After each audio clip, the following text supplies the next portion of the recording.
ಸುಯೋಧನ, ಇವರನ್ನೆಲ್ಲ ನಂಬಿಕೆಟ್ಟೆ ನೀವು ಇಷ್ಟು ದಿನ. ಆದ್ದರಿಂದ ಈ ಅಜ್ಜನ ಸೇನಾಧಿಪತಿತ್ವ ಹೇಗೆ ನಡೀತದೆ, ಎಲ್ಲಿ ನಡೀತದೆ, ಯಾವ ರೀತಿಯ ಯುದ್ಧ ಇರ್ತದೆ, ಅದನ್ನ ಕುತೂಹಲವನ್ನ ನೋಡಬೇಕು ನೀವು.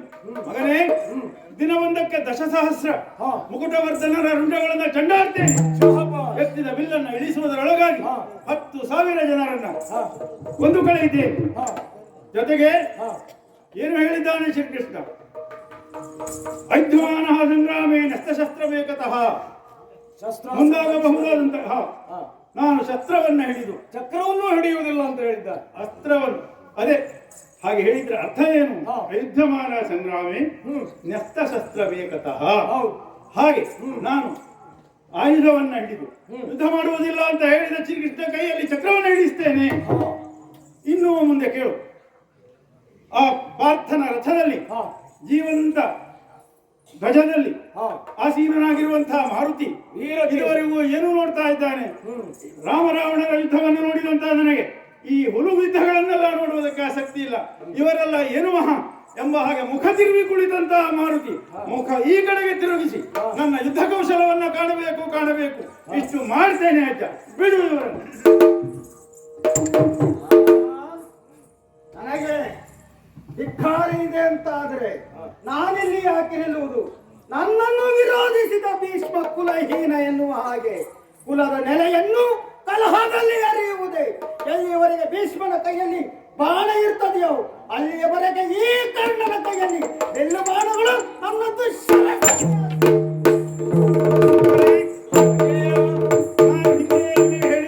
ಅಲ್ಲ, ಒಂದು ರೀತಿ ಅರ್ಧರತಿಗಾದಂತಹ ಕಾರಣ ಇದ್ದರೆಷ್ಟು ಬಿಟ್ಟರೆ ನಾನು ಹಿಂದೆಯೂ ಹೇಳಿದ್ದೇನೆ.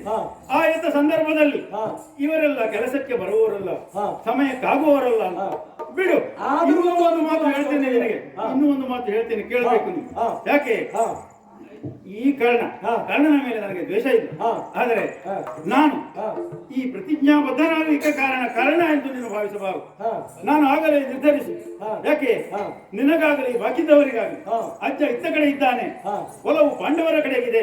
ಹಾಗಾಗಿ ಹೇಗೆ ಯುದ್ಧ ಮಾಡಿಯಾನೋ, ಯಾವ ರೀತಿ ಯುದ್ಧ ಮಾಡ್ತಾನೆ, ಸುಮ್ಮನೆ ಒಂದು ಸೇನಾಧಿಪತಿತ್ವದಲ್ಲಿ ಕುಳಿತುಕೊಳ್ತಾನೋ ಎಂಬ ಭಾವನೆ ಬರಕೂಡದು ಎಂಬ ಕಾರಣಕ್ಕಾಗಿ ನಾನು ಮೊದಲೇ ನಿರ್ಧರಿಸಿ ಬಂದದ್ದು. ದಿನವೊಂದಕ್ಕೆ 10,000 ಮುಕುಟವರ್ಧನರ ಕಂಠಗಳನ್ನು ಕತ್ತರಿಸ್ತೇನೆ. ಹಾಗಾಗಿ ಪ್ರತಿಜ್ಞೆ ಮಾಡಿದ್ದೇವೆ. ನಾನು ಈ ಕರ್ಣನಿಗಾಗಿ ಪ್ರತಿಜ್ಞೆ ಮಾಡಿದ್ದಲ್ಲ. ಸಂದರ್ಭವೇ ಅಲ್ಲ, ಚಿಂತೆ ಮಾಡಬೇಡ. ಆಗಲೇ ಅಂತೆ ಮುಂದಿನ ರಣನೀತಿಯನ್ನು ನೋಡುವುದಕ್ಕಾಗಿ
ಋಷಿಕೇಶ ಇಷ್ಟು ಹೊತ್ತು ಬೇಕಾಯ್ತು ನೋಡು ಪ್ರಸಂಗ ನಮ್ಮ ಕೈಗೆ ಬರ್ಲಿಕ್ಕೆ. ಹೌದು, ನಾನು ಆಲೋಚನೆ ಮಾಡುವುದು ಹೀಗೆ ಆದ್ರೂ ಮುಂದೇನು. ನಾನು ಅದೇ ಆಲೋಚನೆಯಲ್ಲೇ ಇದ್ದೆ, ಮತ್ತೇನಲ್ಲ. ಯಾವುದು ಹೇಗೆ ನಡೆಯಬೇಕು ಹಾಗೆ ನಡೆಯುವುದಕ್ಕೆ ಅವಕಾಶವನ್ನು ಸಿಕ್ಕಿದಲ್ಲ, ಅದು ಆಗುವುದಕ್ಕೆ ಎಷ್ಟು ಕಾಲ ಬೇಕಾದೀತು ಅಂತ ಯೋಚನೆಯಲ್ಲಿದ್ದೆ. ಹಾಗಾದ್ರೆ ಪ್ರತೀಕ್ಷೆಯಲ್ಲಿರುವಂತಹ ಕಾಲ ಸನ್ನಿಹಿತವಾದದ್ದು ಸತ್ಯ. ಆದರೂ ಒಂದು ಅನುಮಾನಾಸ್ಪದವಾಗಿ ನಡೆದು ಹೋಗಿದೆ. ಯಾಕೆ ಹೇಳು? ಕರೆಯುವುದಕ್ಕೆ ದಶನಾಮವನ್ನು ಹೊಂದಿದರೂ ಕೂಡ ನಿನ್ನನ್ನು ಗುಡಾಕೇಶ ಅಂತಲೇ ಕರೆದವನಿದ್ದೇನೆ ನಾನು. ಸರಿಯಪ್ಪ, ನಿದ್ರೆಯಿಂದ ಎದ್ದವನು ಅಂತ ಅದಕ್ಕೆ ಅರ್ಥ. ಒಂದು ಅರ್ಥದಲ್ಲಿ ಎಚ್ಚರದಲ್ಲಿಯೇ ಇರುವವನು ಎನ್ನುವುದರ ಇನ್ನೊಂದು ಅರ್ಥ. ಅದೇ ಬೇಕಾದದ್ದು ಪಾರ್ಥ. ಪ್ರಸ್ತುತ ಒದಗಿ ಬಂದಂತಹ ಪರಿಸ್ಥಿತಿಯಲ್ಲಿ ನೀನು ಗುಡಾಕೇಶನಾಗಿಯೇ ವರ್ತಿಸಬೇಕು, ಹಾಗೆ ನೀ ಮುಂದುವರಿಯಬೇಕು ಎನ್ನುವುದು ನನ್ನ ಇಚ್ಛೆಯಾದ ಕಾರಣದಿಂದಾಗಿ ಸಂಪನ್ನಗೊಂಡಿರುವಂತಹ ಈ ಕುರುಕ್ಷೇತ್ರ ಯುದ್ಧದಲ್ಲಿ ಎರಡೂ ಸೇನೆಗಳ ಮಧ್ಯದಲ್ಲಿ ನಮ್ಮ ರಥವನ್ನು ನಿಲ್ಲಿಸಬೇಕು ಕೃಷ್ಣ ಅಂತ ಕೇಳಿದವ ನೀನು. ಯಾಕೆ ಹೇಳು? ಯಾಕೆ? ಯುದ್ಧೋನ್ಮಾದ ಉಂಟಾದ ಕಾಲಕ್ಕೆ ನಮ್ಮಲ್ಲಿ ಒಂದು ಹೊಸ ಸ್ಫೂರ್ತಿ ಹೊಮ್ಮಬೇಕೆನ್ನುವ ಹೊತ್ತಿಗೆ ಪಾಂಚಜನ್ಯವನ್ನು ಮೊಳಗಿದವ ನಾನು. ಆ ಕಾಲಕ್ಕೆ ದೇವದತ್ತದ ನಾದವನ್ನು ನೀವು ಮೊಳಗಿಸಿದ್ದೆ. ಖಂಡಿತ ಅಲ್ಲಿಗೆ ಮುಗಿದದ್ದಲ್ಲ.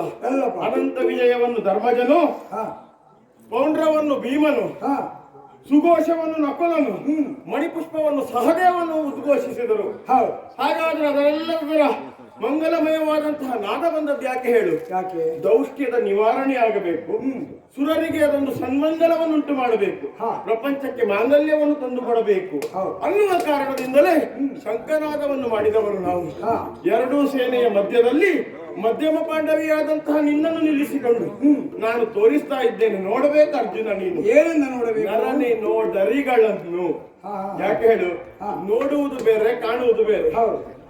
ಕಣ್ಣಿಗೆ ನೋಡುವುದೆಲ್ಲ ನೋಟಗಳೆಲ್ಲ ನೋಡುವುದಾಗಿರುತ್ತದೆ. ನೋಡಿದ್ದನ್ನು ನಮ್ಮ ಬುದ್ಧಿಯಿಂದ ಆಲೋಚಿಸಿದಾಗ ಯಾವುದನ್ನು ನಾವು ಕಾಣ್ತೇವೆ ಅದನ್ನು ಕಾಣುವುದಾಗ್ತದೆ.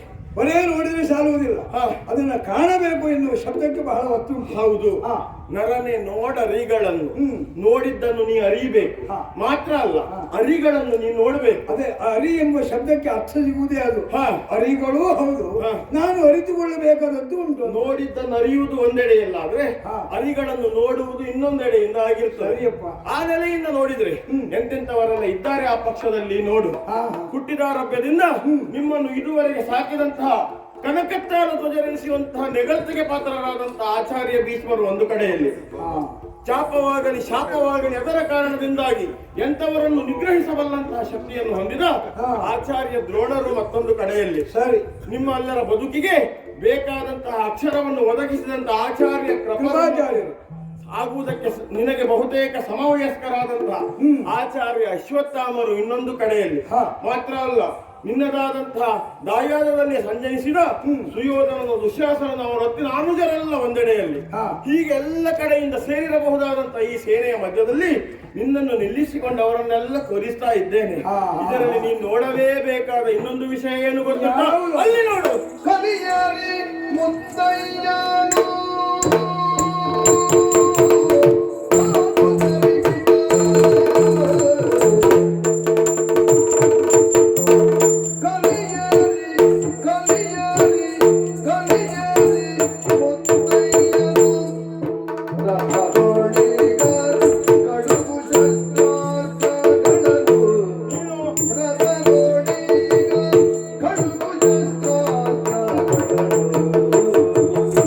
Oh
ಪಿತಾಮಹರೆನಿಸಿದಂತಹ ಆಚಾರ್ಯ ಭೀಷ್ಮರು ಕಲಿಯೇರಿ ಮುತ್ತಯ್ಯನು ರಥ ಏರಿ ಕುಳಿತಿದ್ದ. ಹೌದು. ರಥ ಏರಿ ಯುದ್ಧಕ್ಕೆ ಸನ್ನದ್ಧರಾಗಿ ಹರಿಬಲವನ್ನೆಲ್ಲ ಕೌರವನಿಗೆ ಪರಿಚಯವನ್ನು ಮಾಡಿಕೊಡ್ತಾ ಇದ್ದಾರೆ. ಯಾರೆಲ್ಲ ಮಹಾರಥರಿದ್ದಾರೆ, ಯಾರೆಲ್ಲ ಅತಿರಥರಿದ್ದಾರೆ, ಯಾರೆಲ್ಲ ಷಡ್ರಥರಿದ್ದಾರೆ, ಯಾರೆಲ್ಲ ಅರ್ಧರಥಿಕರಿದ್ದಾರೆ, ಕೂಲಂಕಷವಾಗಿ ಸಮಸ್ತವಾದಂತಹ ಸೈನ್ಯವನ್ನು ಆ ಪಕ್ಷದ ನಾಯಕನಿಗೆ ವಿವರಿಸ್ತಾ ಇದ್ದಾರೆ. ಈಗ ನೀ ಮಾಡಬೇಕಾದ್ದೇನು ಗೊತ್ತುಂಟು? ಏನು? ಅಪಾರವಾದಂತಹ ಶಸ್ತ್ರ ಸಂಗ್ರಹಣೆ ನಿನಗಾಗಿದೆ. 3 ಲೋಕಗಳಲ್ಲಿ ಹೋಗಿ ಬೇಕಾದಂತದ್ದನ್ನೆಲ್ಲ ಸಂಗ್ರಹಿಸಿದವ ನೀನು. ಪಾಶುಪತವೇ ಮೊದಲಾದಂತಹ ದಿವ್ಯಾಸ್ತ್ರಗಳು ನಿನ್ನ ತುಣೀರದಲ್ಲುಂಟು. ಈ ಕಾಲಕ್ಕೆ ಕಲಿಯೇರಿ ನಿಂತಿರುವಂತಹ ಅಜ್ಜಯ್ಯನ ಮೇಲೆ ಕಳುವು ಶಸ್ತ್ರಾಸ್ತ್ರಗಳನ್ನು ಮಾತ್ರ ಅಲ್ಲ, ಮದೋನ್ಮತ್ತರಾಗಿ ಯುದ್ಧ ಮುಖದಲ್ಲಿ ಎದುರಾಗಿ ಬಂದಿರುವಂತಹ ಗುರು ಪರಂಪರೆಗೂ ನಿನ್ನ ಕೈಚಳಕವನ್ನು ತೋರಿಸಲೇಬೇಕಾದ ಅನಿವಾರ್ಯತೆ ಉಂಟು. ಯಾರೆಲ್ಲ ನಿನ್ನ ಕೈಗಳಲ್ಲಿ ಶಸ್ತ್ರ ಕೊಟ್ಟು ಬಳಸುವುದು ಹೇಗೆ ಅಂತ ನಿನಗೆ ಹೇಳಿಕೊಟ್ರು, ಅವರಿಗೆಲ್ಲ ನಿನ್ನ ಬಳಕೆ ಹೇಗುಂಟು ಅಂತ ತೋರಿಸಬೇಕು. ಪ್ರಾಯೋಗಿಸು ಬಾಣವನ್ನು. ಹರಿಯ ಮಾಯದ ನುಡಿಗೆ ಬೆರಗಾಗಿ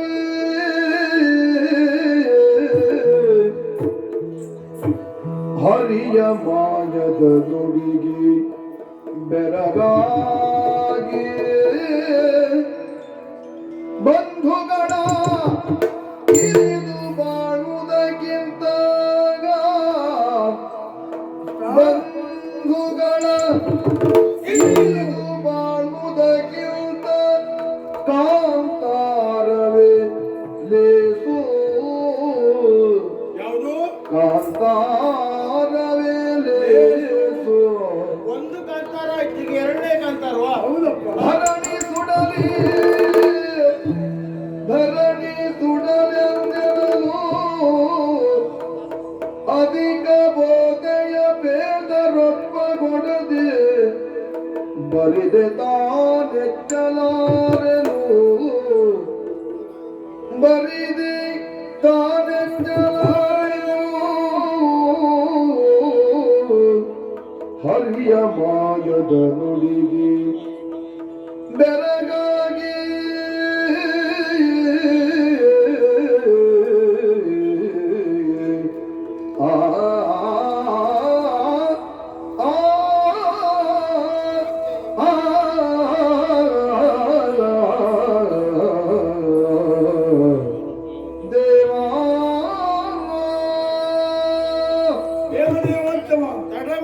ಬಾಣ ಪ್ರಯೋಗ ಮಾಡಿ.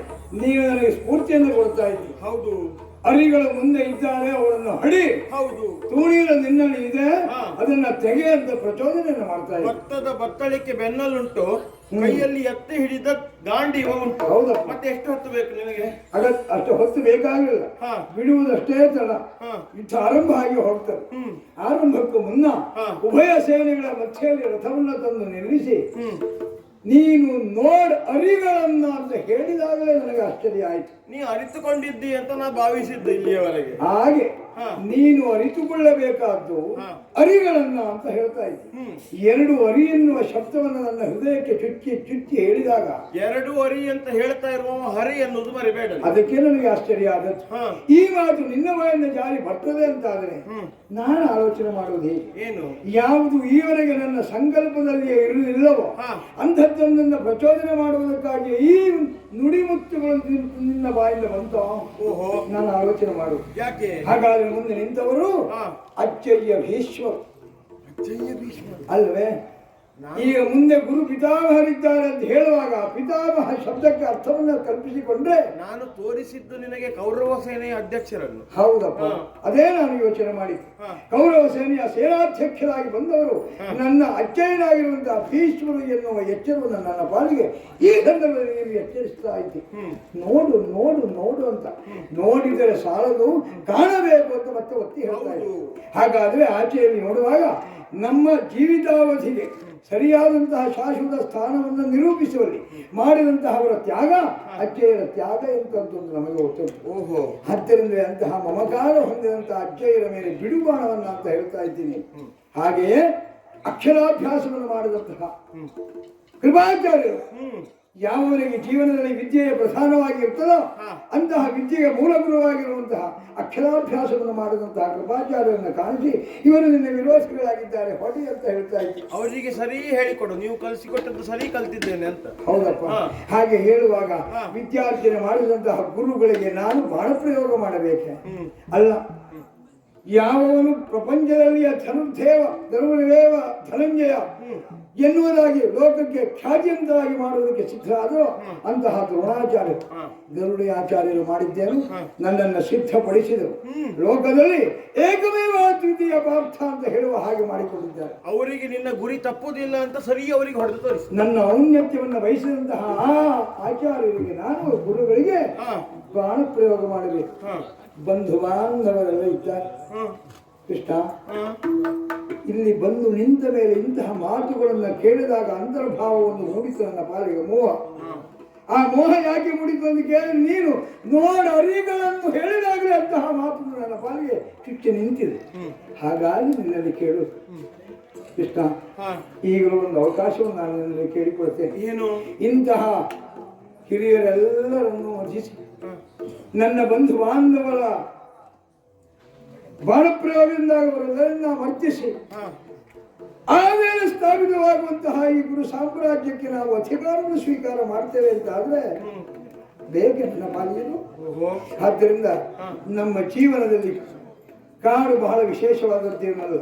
ಹುಟ್ಟಿದ್ದೇ ಕಾಡಿನಲ್ಲಿ, ನಿಮ್ಮ ಜೀವನದ ಬಹುಪಾಲು ಕಳೆದದ್ದು ಕಾಡಿನಲ್ಲಿ. ಕಾಂತಾರದಲ್ಲಿ ಇದ್ದೇವೆ. ಕಾಂತಾರದ ಅನುಭವವೇನು ಹೊಸದೇನೋ ಅಲ್ಲ. ಆದ್ದರಿಂದ ಈ ಒಂದು ಸೌಧವನ್ನು ಕಟ್ಟಿ ನಿಲ್ಲುವುದಕ್ಕಿಂತಲೂ, ನಮ್ಮವರ ಹತ್ಯಾಕಾಂಡವನ್ನು ಮಾಡಿ ಸೌಧ ಕಟ್ಟಿ ನಿಲ್ಲುವುದಕ್ಕಿಂತಲೂ ನಾನು ಕಾಡಿಗೆ ಹೋಗ್ತೇನೆ. ಹೋಗುವುದಕ್ಕೆ ಅಪ್ಪಣೆಯನ್ನು ಕೊಡು ಕೃಷ್ಣ.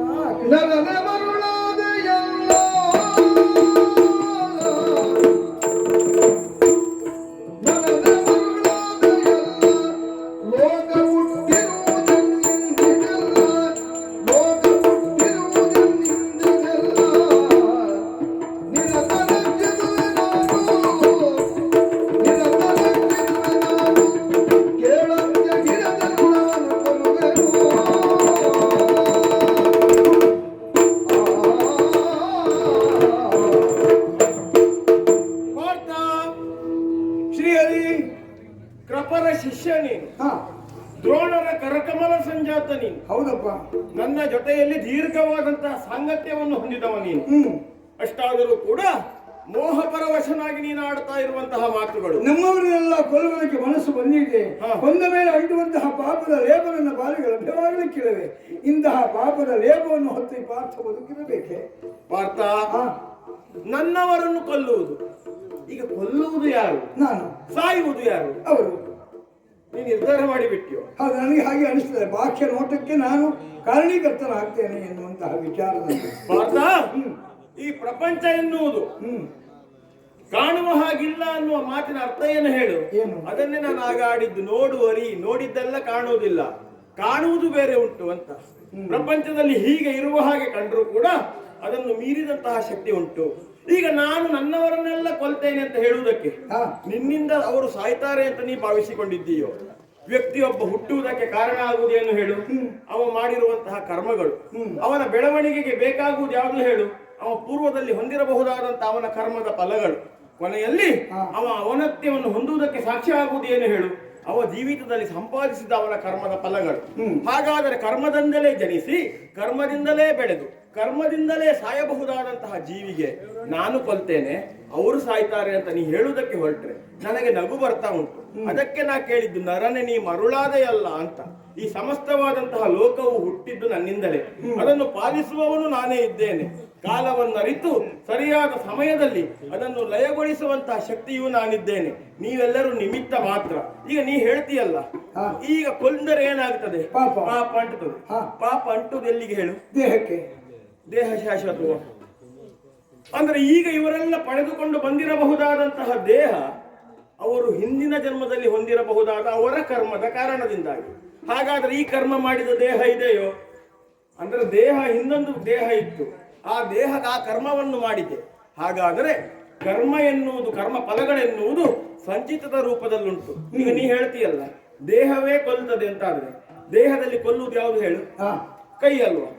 ಈಗ ಕೈಯೇ ಕೊಲ್ತದೆ ಅಂತ ಆದ್ರೆ ತಲೆಗೆ ಯಾಕೆ ಅಂಟಬೇಕು ಪಾಪ? ಮೈಗೆ ಯಾಕೆ ಅಂಟಬೇಕು ಪಾಪ? ಕಾಲಿಗೆ ಯಾಕೆ ಅಂಟಬೇಕು ಪಾಪ?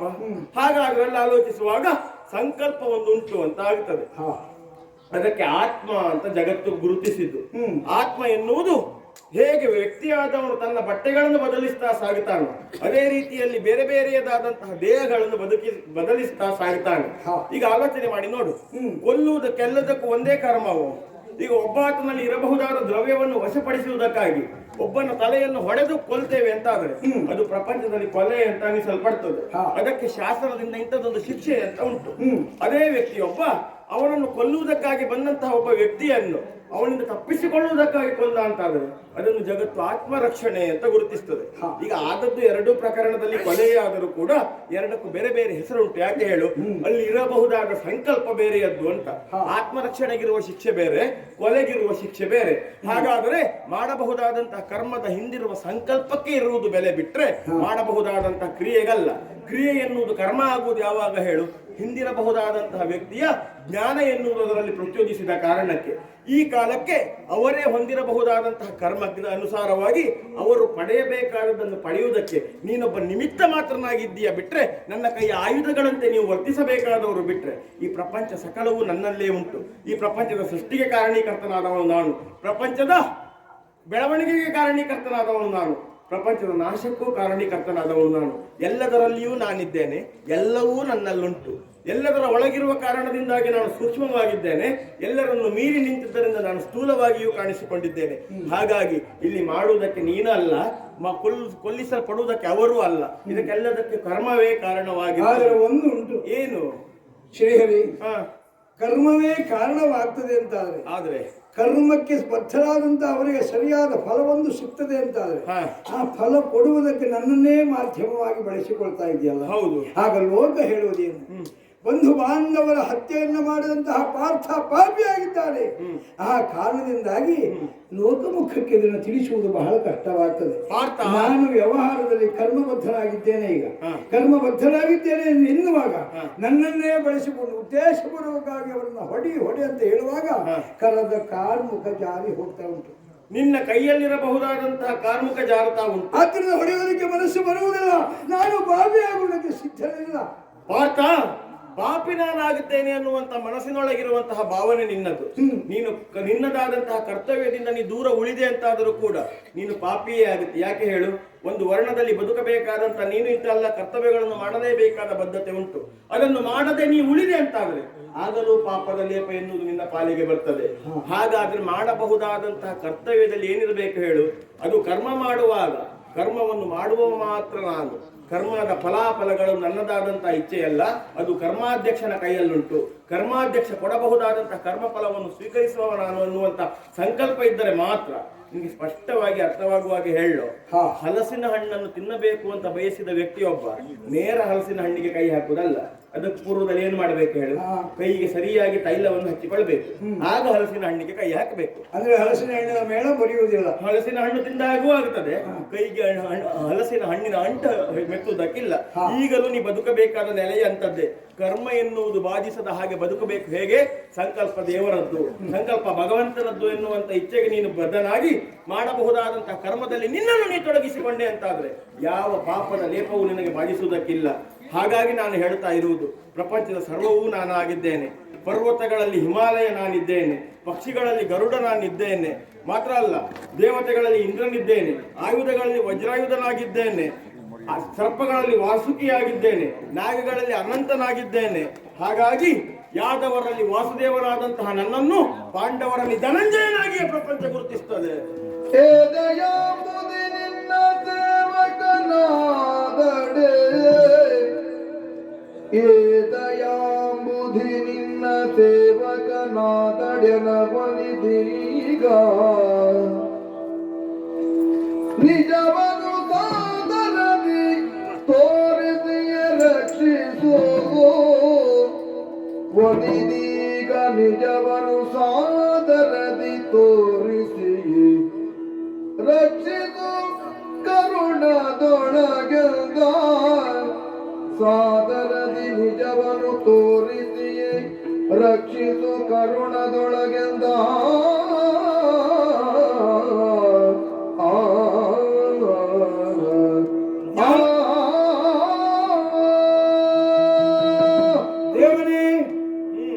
ನಿನ್ನ ಮಾತುಗಳು ಕೇಳುವುದಕ್ಕೆ ಚಂದ. ಬಾಹ್ಯವಾಗಿ ಇದೆಲ್ಲವೂ ಸತ್ಯ ಎನ್ನುವುದನ್ನು ಒಪ್ಪಿಕೊಳ್ಳುವುದಕ್ಕೆ ಸಾಧ್ಯವಾಗ್ತದೆ. ಕರ್ಮಭೂಮಿಯಲ್ಲಿದ್ದವನಿಗೆ ಪ್ರತಿಯೊಬ್ಬನಿಗೂ ಕರ್ಮ ಉಂಟು ಅಂತ ಆಯ್ತು. ಕರ್ಮದ ಲೇಪ ನಿನಗಿಲ್ಲ ಅಂತ ನನಗೆ ಕಾಣಿಸ್ತಾ ಇದ್ದೆ. ನಿಮಿತ್ತ ಮಾತ್ರಕ್ಕೆ ಆದರೂ ನಾನು ಬಾಣಪ್ರಯೋಗವನ್ನು ಮಾಡ್ತಾ ಇದ್ದೇನೆ. ಈ ಮಾತುಗಳಿಂದ ನಾನು ವಿಚಲಿತರಾಗಿದ್ದೇನೆ. ಗಾಂಡೀವ ಜಾರ್ತಾ ಇದೆ ಅಂತ ಆಗಲೇ ಹೇಳಿದೆ. ಆದರೂ ಸಮಾಧಾನದ ನುಡಿಯನ್ನು ಹೇಳ್ತಾ ಇದ್ದೇನೆ. ಸರ್ವಸ್ವವು ತಾನು ತಾನು ತಾನು ಅಂತ. ನಿನಗೆ ಶರಣಾಗತರಾಗಿದ್ದೇನೆ, ನಿನಗೆ ಶರಣಾಗತರಾಗಿದ್ದೇನೆ. ಕೃಷ್ಣ ಕೃಷ್ಣ ಕೃಷ್ಣ ರಕ್ಷಿಸು ರಕ್ಷಿಸು ರಕ್ಷಿಸು. ಪಾರ್ಥ, ಕೈಯಲ್ಲಿರುವಂತಹ ಕೈದುಗಳೆಲ್ಲ ಜಾರಿ. ನಾನು ನಿನಗೆ ಶಿಷ್ಯನಾಗಿದ್ದೇನೆ, ನೀನು ನನಗೆ ಗುರುವಾಗಿ ಬೋಧಿಸು ಅಂತ ಹೇಳ್ತಾ ಇದ್ದೆ. ಪ್ರಪಂಚದಲ್ಲಿ ಹಿಂದೆ ನಾನು ಸೂರ್ಯನಿಗೆ ಬೋಧಿಸಿದ್ದೊಂದು ಸತ್ಯ ಉಂಟು. ಸೂರ್ಯನಿಂದ ಮನುವಿಗೆ ಬಂದಿತ್ತು, ಮನುವಿನಿಂದ ಅವನ ಮಗನಾದಂತಹ ಇಕ್ಷ್ವಾಕುವಿಗೆ ಅದು ಬೋಧನೆಯಾಗಿತ್ತು. ಕಾಲಕ್ರಮೇಣ ಅದು ಲೋಕಮುಖಕ್ಕೆ ಸಿಗದೆ ಹೋಯಿತು. ಈಗ ಮತ್ತೊಮ್ಮೆ ನಿನಗೆ ಬೋಧಿಸಬೇಕಾದಂತಹ ಅನಿವಾರ್ಯತೆ ನನ್ನ ಪಾಲಿಗುಂಟು. ಅದಕ್ಕಿರುವ ಮಾರ್ಗಗಳು 3. ಒಂದು ಭಕ್ತಿ ಮಾರ್ಗ, ಇನ್ನೊಂದು ಕರ್ಮ ಮಾರ್ಗ, ಇನ್ನೊಂದು ಯೋಗ ಮಾರ್ಗ. ಈ ಎಲ್ಲ ಕಾರಣದಿಂದಾಗಿ ನೀವು ಮುಂದುವರೆದದ್ದು ಹೌದು ಅಂತ ಆದರೆ ಈ ಹಂತವನ್ನು ದಾಟಿ ಮುಂದೆ ಹೋಗುವುದಕ್ಕೆ ಸಾಧ್ಯ ಆಗುತ್ತದೆ. ಜ್ಞಾನವೋ ಭಕ್ತಿಯೋ ಕರ್ಮವೋ 3 ಯೋಗಗಳನ್ನು ಸಂಪಾದಿಸುವ ಮುಖಾಂತರವಾಗಿ ಈ ಮಾರ್ಗಗಳಿಂದ ನೀನು ಮುಂದುವರೆದದ್ದು ಹೌದು ಅಂತಾದರೆ ನಿನಗೆ ನಾನ್ಯಾರು ಏನು ಎನ್ನುವಂತ ಸ್ಪಷ್ಟತೆ ಅರಿವಾಗುತ್ತಾ ಹೋಗುತ್ತದೆ. ಹಾಗಾದರೆ ನಾನೇನು ಎಲ್ಲವನ್ನು ನಿನಗೆ ವಿಸ್ತಾರವಾಗಿ ಅರ್ಥವಿಸಿ ಹೇಳಿದರೂ ಕೂಡ ಅದನ್ನು ತಿಳಿದುಕೊಳ್ಳುವಲ್ಲಿ ಸೋಲುತ್ತಾ ಇದ್ದಿ ಅಂತಾದರೆ ಕೇವಲ ಕಿವಿಯಲ್ಲಿ ಬಿದ್ದದ್ದು ಮಾತ್ರ ಅರ್ಥವಾಗುವುದಲ್ಲ, ದೃಶ್ಯವಾಗಿ ಯಾವುದು ಕಾಣಿಸ್ತದೆಯೋ ಅದರಿಂದ ಪ್ರಪಂಚಕ್ಕೆ ಎಲ್ಲವೂ ಅರ್ಥ ಆಗುತ್ತದೆ. ಹಾಗಾದರೆ ಲೋಕದಲ್ಲಿ ದುಷ್ಟ ಶಿಕ್ಷಣಕ್ಕಾಗಿ ಶಿಷ್ಟ ರಕ್ಷಣೆಗೆ ಬೇಕಾಗಿ ಯುಗ ಯುಗದಲ್ಲಿ ಬಗೆ ಬಗೆಯ ರೂಪದಿಂದ ಕಾಣಿಸಿಕೊಂಡು ಲೋಕಮುಖದ ದುಷ್ಟರನ್ನೆಲ್ಲ ನಿವಾರಿಸ್ತಾ ಇರುತ್ತೇನೆ. ಎಲ್ಲಿ ಧರ್ಮಗ್ಲಾನಿಯಾಗುತ್ತದೆಯೋ ಆ ಕಾಲಕ್ಕೆ ಅಧರ್ಮವನ್ನು ನಾಶ ಮಾಡಿ ಧರ್ಮವನ್ನು ಎತ್ತರದಲ್ಲಿ ನಿಲ್ಲಿಸುವುದಕ್ಕೆ ಬೇಕಾಗಿ ಯುಗದಲ್ಲಿಯೂ ಬಗೆ ಬಗೆಯ ಅವತಾರವನ್ನು ಎತ್ತುವವ ನಾನು. ನನ್ನನ್ನು ನೀನು ಅರ್ಥವಿಸಿಕೊಳ್ಳಬೇಕು ಅಂತಾದರೆ ನನ್ನ ನಿಜ ರೂಪವನ್ನು ನಿನಗೆ ತೋರಿಸ್ತೇನೆ.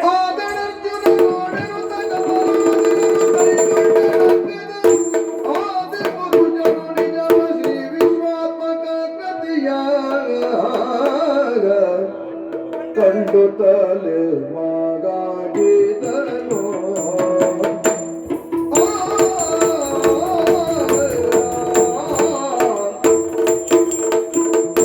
ಕಂಡು ತಲೆ ಮಗಾಗಿದನು ಕಂಡು ತಲೆ ಮಗಾಗಿದನು ಶಿವ ಶಿವ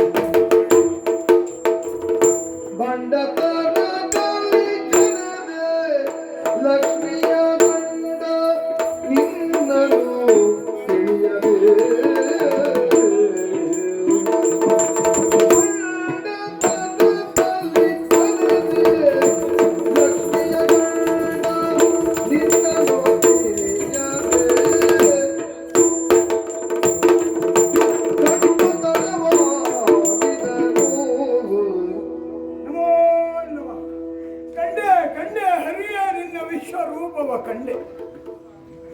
ವಾಕ್ಯವಾಗಿ ನೀನು ಎಷ್ಟು ಬೋಧನೆ ಮಾಡಿದ್ರು ಅಂತರಂಗಕ್ಕೆ ಅದನ್ನು ಆಡಲಿಲ್ಲ. ದೃಶ್ಯ ಸ್ವರೂಪದಲ್ಲಿ ನಾನು ಕಾಣಿಸಿ ನನಗೆ ಅರ್ಥ ಆಗ್ತದೆ ಅನ್ನುವಂತಹ ನಿನ್ನ ನುಡಿಯಿಂದ ಯಾವ ದೃಶ್ಯವನ್ನು ನನಗೆ ಕಾಣಿಸಬೇಕು ಅಂತ ಆಸೆಗೊಂಡೆಯೋ ಅದನ್ನು ಇನ್ನು ಕಂಡೆ. ಕಂಡೆ ಹರಿಯ ಕಂಡೆ, ಏಕಾದಶ ರುದ್ರವನ್ನು ಕಂಡೆ, ದ್ವಾದಶ ಆದಿತ್ಯವನ್ನು ಕಂಡೆ, ಸರ್ವಸ್ವವನ್ನು ನಿನ್ನಲ್ಲೇ ಕಂಡೆ. ಅದೋ ನಿನ್ನ ದೇಹದಲ್ಲಿರುವಂತಹ ಪ್ರತಿಯೊಂದು ಅಂಗಾಂಗಗಳನ್ನು ನಿರೀಕ್ಷಿಸುವಾಗ ಒಂದೆಡೆಯಲ್ಲಿ ಕೌರವರು ಇನ್ನೊಂದೆಡೆಯಲ್ಲಿ ಪಾಂಡವರು ಇದ್ದಾರೆ. ಹಾಗಾಗಿ ಎಲ್ಲವೂ ನಿನ್ನಲ್ಲಿ ಉಂಟು. ರಣಕ್ಷೇತ್ರ ಅಲ್ಲಿಯೇ ನಿರ್ಮಾಣವಾಗಿ ಹೋಗಿದೆ.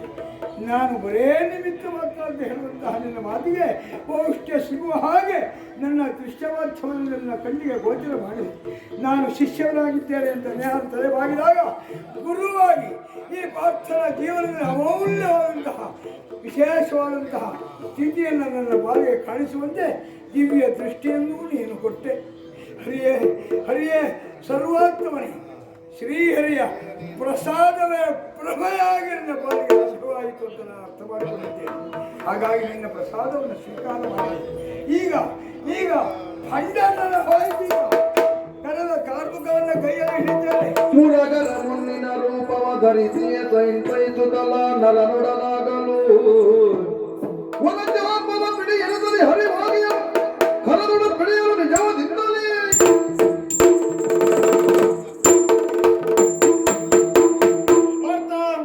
ಮೊದಲನೇದಾಗಿ ನಿನಗೆ ಒದಗಿದ್ದು ಮಾನಸಿಕವಾದಂತಹ ಖಿನ್ನತೆ. ಆ ಕಾಲಕ್ಕೆ ನಾನು ನಿನಗೆ ನೀಡಿದ್ದು ಆಪ್ತ ಸಮಾಲೋಚನೆ. ಆ ಆಪ್ತ ಸಲಹೆಯನ್ನು ಪಡೆದಂತಹ ನೀನು ಈ ಕಾಲಕ್ಕೆ ಮತ್ತೆ ಪುನಃ ಎದ್ದು ನಿಂತಿದ್ದಿ. ಕೈಯಲ್ಲಿ ಜಾರಿದ ಕೈದುಗಳನ್ನೆಲ್ಲ ಎತ್ತು ಹಿಡಿದು ಯುದ್ಧೋನ್ಮುಖನಾಗಿ ಹೊರಟು ನಿಂತ ನಿನಗೆ ಇದು ಸಾರಥಿಯಾಗಿ ನಾನೇ ಒದಗುತ್ತೇನೆ. ಯಾವ ಮೋಹ ನನ್ನ ಪಾಲಿಗೆ ಇತ್ತು ಅದು ನಷ್ಟೋ ಮೋಹ, ಅದು ನಷ್ಟವಾಗಿದೆ. ಮೋಹ ಹೋಯಿತು ಅಂತಾದ್ಮೇಲೆ ಬಂಧನದಿಂದ ಬಿಡುಗಡೆಯಾಗಿದ್ದೇನೆ. ಯಾಕೆ ಹೇಳು? ನಿನಗೆ ಈಗಿರುವ ಸ್ಥಿತಿ ಮೋಹನ, ಕಾರಣ ಜೊತೆಯಲ್ಲಿರುವ ಮೋಹನ. ಹಾಗಾಗಿ ಆ ಮೋಹ ನಷ್ಟವಾದ ಬಳಿಕ ಮಾಡಬೇಕಾದಂತಹ ಕರ್ತವ್ಯದಲ್ಲಿ ನಾವು ಮುಂದುವರಿಯಬೇಕು. ಹಾಗಾಗಿ ರಥವನ್ನು ಹಾರಿಸ್ತೇನೆ, ವೈರಿ ಪಕ್ಷವನ್ನು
ಸಂತೋಷವಾಯಿತು. ಈ 9ನೆಯ ದಿನದ ಯುದ್ಧ ಈಗ ಭಾಸ್ಕರ ಇನ್ನು ಇಳಿಮುಖವಾಗಿ ಹೋಗ್ತಾ ಇದ್ದಾನೆ ಎಂದೇ ನೋಡ್ತಾ ಇದ್ದೇನೆ. ದಿನದ ಲೆಕ್ಕಾಚಾರವನ್ನು ಮುಗಿಸಿದ್ದೇನೆ. 10,000 ಮುಕುಟವರ್ಧನರ ಶಿರಗಳನ್ನು ಕತ್ತರಿಸಿದ್ದೇನೆ. ಇನ್ನು ಸ್ವಲ್ಪ ಸಮಯ ಉಳಿದಿದೆ ಎಂಬಾಗ ಎಲ್ಲಿಯಾದರೂ ದೇವರು ಸಿಕ್ಕಿದರೆ ಅಂತ ನಾನು ಯೋಚಿಸ್ತಾ ಇದ್ದರು.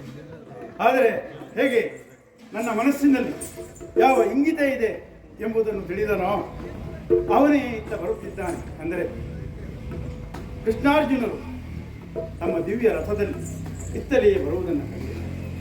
ಈ ಮುರಹರನನ್ನು ಕಾಣುವಾಗ ಯಾರಿಗೆ ಮುಗುಳಿ ನಗೆ ಬರುವುದಿಲ್ಲ, ಯಾರಿಗೆ ಸಂತಸವಾಗುವುದಿಲ್ಲ. ಅದು ಕೃಷ್ಣ ಭಕ್ತನೇ ಆದ ಯಾವ ವಾಸುದೇವ ಮೂರ್ತಿಯನ್ನು ನನ್ನ ಹೃದಯ ಕಮಲದಲ್ಲಿ ಅವನು ಈ ವಸುದೇವನ ಮಗನಾಗಿ ಹುಟ್ಟುವ ಮೊದಲೇ ಸರ್ವಭೂತಾದಿವಾಸ ವಾಸುದೇವ ಆ ಅರ್ಥದಲ್ಲಿ ಅವನನ್ನು ಪೂಜಿಸಿಕೊಂಡು ಬಂದಂತಹ ನನಗೆ ಅವನನ್ನು ಕಾಣುವ ಎಲ್ಲಿಲ್ಲದ ಸಂತಸವಾಗ್ತಾ ಇದೆ. ಅಂತಹ ದೇವರಿಗೆ ಭಕ್ತರನ್ನು ಪೊರೆಯುವುದರಲ್ಲಿ ಏನೆಲ್ಲ ವಿಚಾರಗಳಿರ್ತದೆ. ದೇವರಿಗೂ ಒಂದು ರೀತಿಯ ವ್ಯಾಮೋಹ ಇರ್ತದೋ ತಪ್ಪಾಗ್ತದೆ. ದೇವರಲ್ಲಿ ವ್ಯಾಮೋಹವನ್ನು, ಇತರ ಭಾವಗಳನ್ನು, ಮನುಷ್ಯರಲ್ಲಿರಬಹುದಾದಂತಹ ಭಾವಾವಿಷ್ಕಾರಗಳನ್ನು ಗುರುತಿಸುವುದಕ್ಕಾಗುವುದಿಲ್ಲ. ಆದರೂ ಒಮ್ಮೊಮ್ಮೆ ಅನ್ನಿಸುವುದು ಭಕ್ತರಾಧೀನನಾದಂತಹ ಈ ದೇವರು ಎಲ್ಲರನ್ನೂ ಒಮ್ಮೆಲೆ ಪೊರೆಯಬೇಕು. ಅವನ ಭಕ್ತರು ಅತ್ತಲೂ ಇದ್ದಾರೆ, ಇತ್ತಲೂ ಇದ್ದಾರೆ. ಅದನ್ನೇ ನಾನು ಯೋಚಿಸ್ತಾ ಇದ್ದೆ. ಇಷ್ಟು ದಿನ ನಾನು ಬಾಣ ಬಿಡ್ತಾ ಇದ್ದೇನೆ, ಸಾಯುವವರು ಸಾಯ್ತಾ ಇದ್ದಾರೆ. ಅವನು ಕೇವಲ ಧರ್ಮಿಷ್ಠರೆಲ್ಲರೂ ಪಾಂಡವರ ಪಕ್ಷದಲ್ಲಿ, ಅಧರ್ಮಿಗಳೆಲ್ಲರೂ ಕೌರವರ ಪಕ್ಷದಲ್ಲಿದ್ದಾರೆ ಎಂದು ವ್ಯಾಖ್ಯಾನಿಸುವುದಕ್ಕಾಗುವುದಿಲ್ಲ. ಹಾಗಾಗಿ ನನ್ನ ಕೈಯಲ್ಲಿ ಬಾಣಗಳ ಪುಂಖಾನುಪುಂಖವಾಗಿ ಬಾಣಗಳು ಹೋಗ್ತಾ ಇದ್ರೆ ಯಾರ್ಯಾರನ್ನ ಕೊಲ್ಲಿಸಬೇಕು, ನನ್ನ ಬಾಣದಲ್ಲಿ ಯಾರಾದರೂ ಸಾಯ್ತಾ ಇದ್ರು ಕೂಡ ಬಹುಶಃ ಅವನ ಸಂಕಲ್ಪವೇ ಇದ್ದೀತು ಎಂದೇ ಭಾವಿಸಿ ನಾನು ಕೇವಲ ಕರ್ಮವನ್ನು ಮಾಡುವಕ್ಕೆ ಇಲ್ಲಿ ಸನ್ನಿಹಿತನಾದವನಿದ್ದೇನೆ ಎಂದೇ ಭಾವಿಸಿದನು. ಅವನನ್ನು ಕಂಡರೆ ಒಮ್ಮೆ ಅವನನ್ನು ಮಾತಾಡಿಸಬೇಕು. ಹಿಂದೆ ಕಂಡಿಲ್ಲ ಅಂತಲ್ಲ, ಮಾತಾಡಿಸಿಲ್ಲ ಅಂತಲ್ಲ, ಆದರೂ ನನ್ನ ಮನದ ಇಚ್ಛೆಯನ್ನು ಅವನಲ್ಲಿ ತೋಡಿಕೊಳ್ಳಬೇಕು. ಕೆಲವು ನನ್ನ ಸಂದೇಹಗಳಿಗೆ ನಾನು ಯಾವ ಧರ್ಮ ಜಿಜ್ಞಾಸೆ ಇದೆ ಅದರ ಕುರಿತಾಗಿ ಅವನನ್ನು ಮಾತಾಡಿಸಬೇಕು.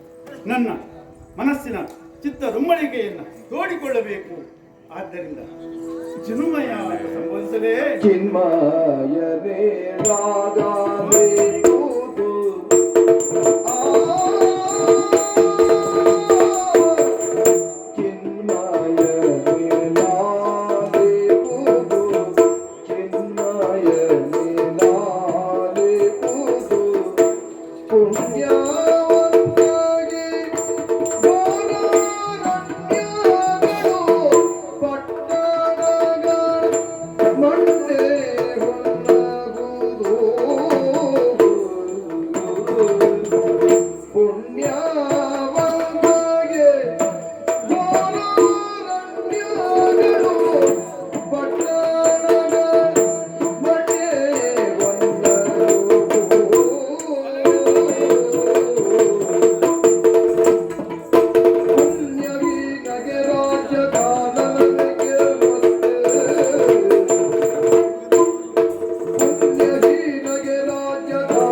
ಆಚಾರ್ಯರು ದೇವರೇ, ನಿನ್ನನ್ನೊಮ್ಮೆ ನೋಡಬೇಕು.